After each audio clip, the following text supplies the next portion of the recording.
Hi there, BookTube! My name is Christina and today I'm here with a video that you will see in the future actually, because I'm pre-filming it and it will be up in 3 weeks I think. So I'm here from the past for you and I'm pre-filming it because during the month of June I will go away for a week for holidays and I will go to Malaga in the south of Spain, and since I know that I will have to pick up a book or some books for my trip, I decided to film this process and to think a little bit more in depth about the process of choosing books for a trip.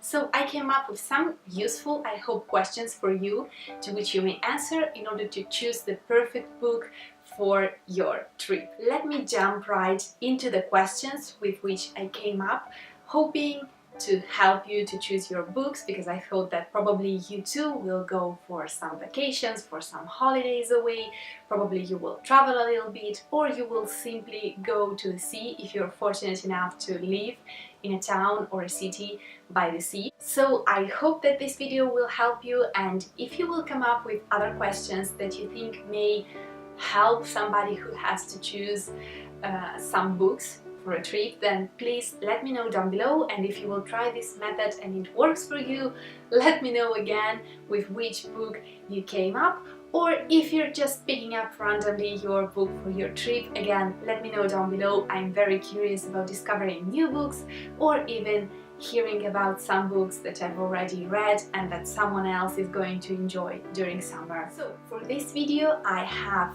7 different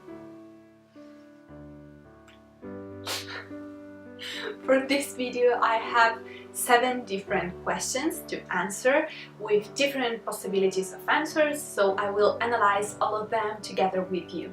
The first important question is: are you already reading a book?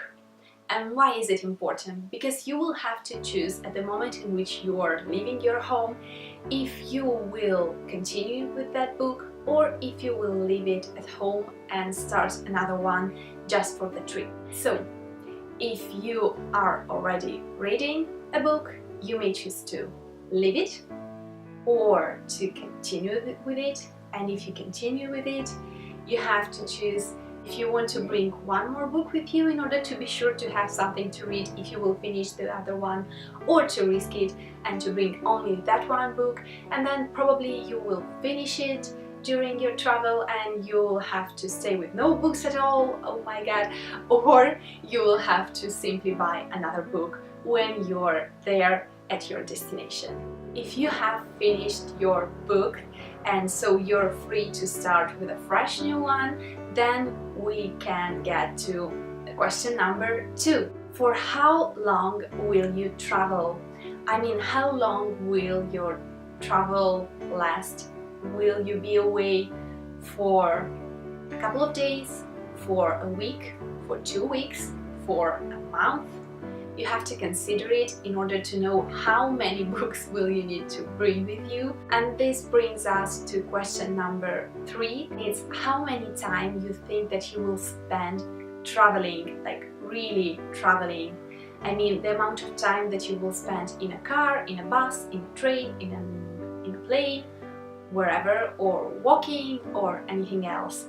So all the moments in which you will be able to freely read without thinking about anything else. So not the time that you will spend visiting the city, of course, but just the time that you will spend watching out of a window and that you may spend reading a book instead. Not that there's something wrong in watching simply outside of the window. I often do it myself. I bring a book and then I just watch outside and I keep on watching and I forget everything about the book, because sometimes what you may see outside is just amazing, some other times you are able to read a little bit more, but you just have to calculate that amount of time in order to know if you have to bring with you one or more books, or simply to bring one very long book if you're comfortable with that kind of books.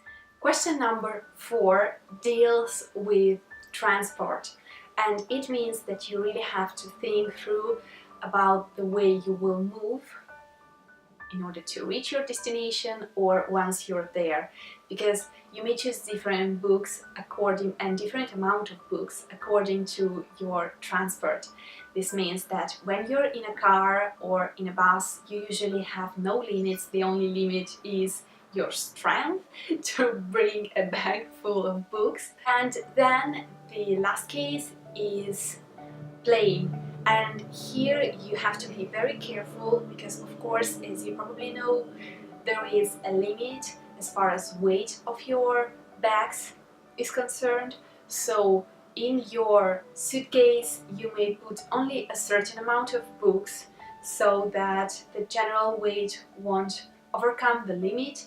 And even in your backpack or in your purse you have to be very careful and to bring something not too heavy and not too chunky, so that you will be able to put a lot of other useful things for your travel.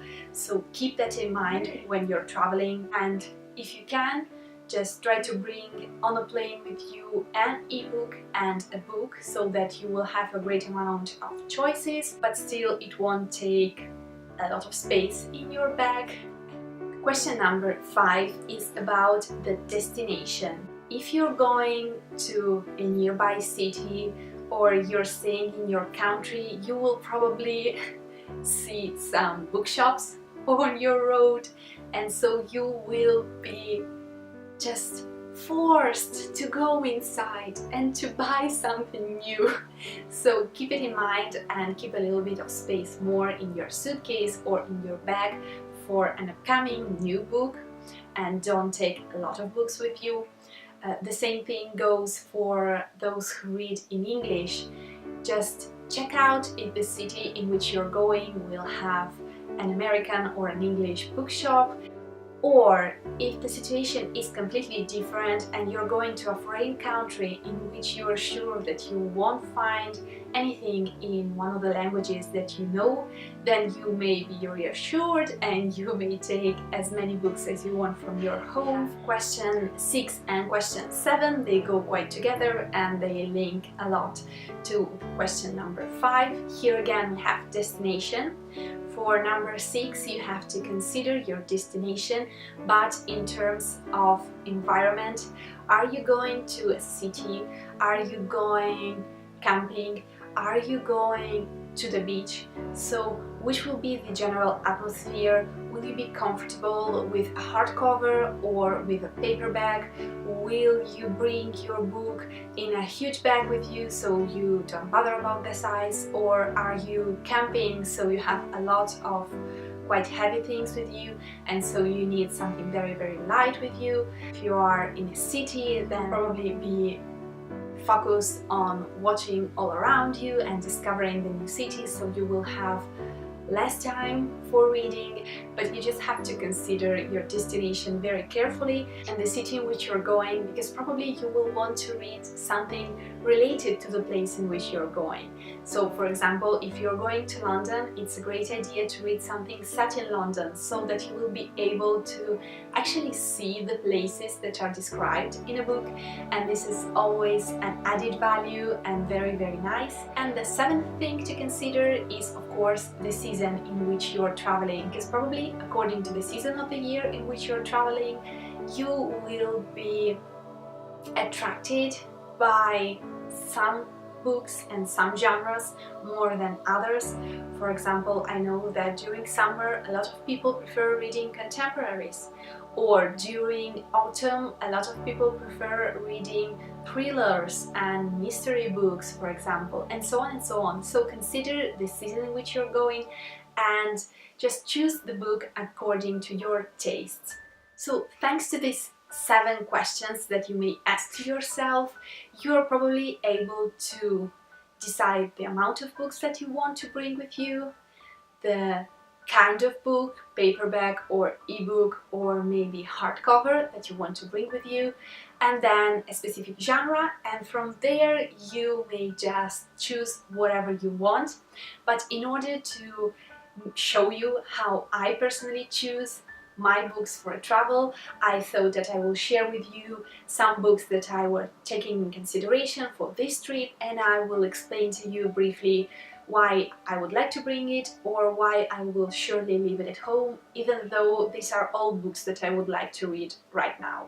The first book that I'd really love to read right now is Piper Parrish, and you know it because it was in my summer reads video. I'd really love to read this one, and it would be perfect actually for this kind of trip. It's a contemporary, it should be quite easy to read, but it's a hardcover and I will reach Malaga flying on a plane, so this one isn't the perfect solution because it's too big and a little bit too heavy, and when I'm traveling I actually prefer to travel with paperbacks.